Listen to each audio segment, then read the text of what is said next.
Hi guys, so karon ang akong buhaton liguon na pud sila. Okay, kailangan kasi ang init-init ngayon.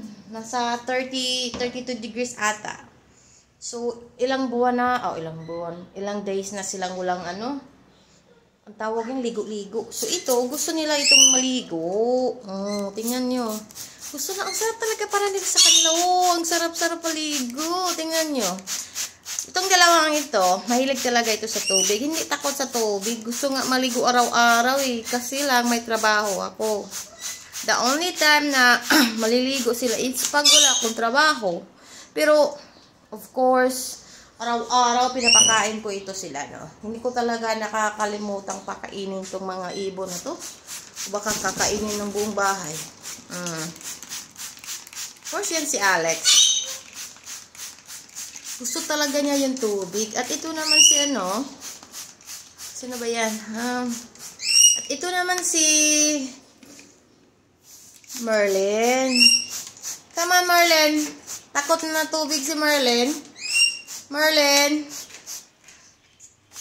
Ang init ito. Ito lang. Bumpy. Si Danny, medyo hindi takot sa tubig. Dito tayo sa Dito tayo sa mga alaga kong mga biro. Yan. Grabe yung molting ni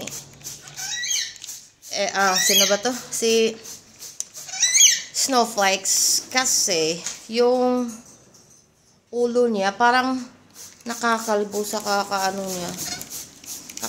ng mga feather niya. Ito naman si Bernie. Gusto niya maligo araw-araw. Nagsiswimming yan sa Saan ka nagsiswimming, Bernie? Doon sa... Saan ka nga nagsiswimming? Yan si Danny. Gusto din niya maligo. Yan eh. Danny! Naiinitan yan eh.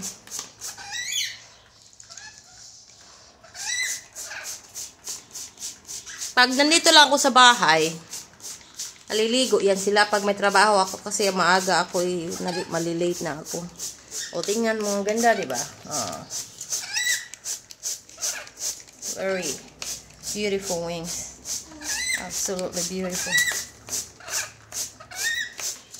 Come on. Yan. Teka lang. Gusto niya maligo kasi ang init ngayon eh. Tingnan niyo. Ang iba takot. Ito naman, loko-loko to.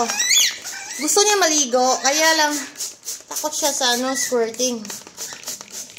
Yan si Danny. Super ganda ni Danny. Ligo ka. Naiinitan siguro to sila.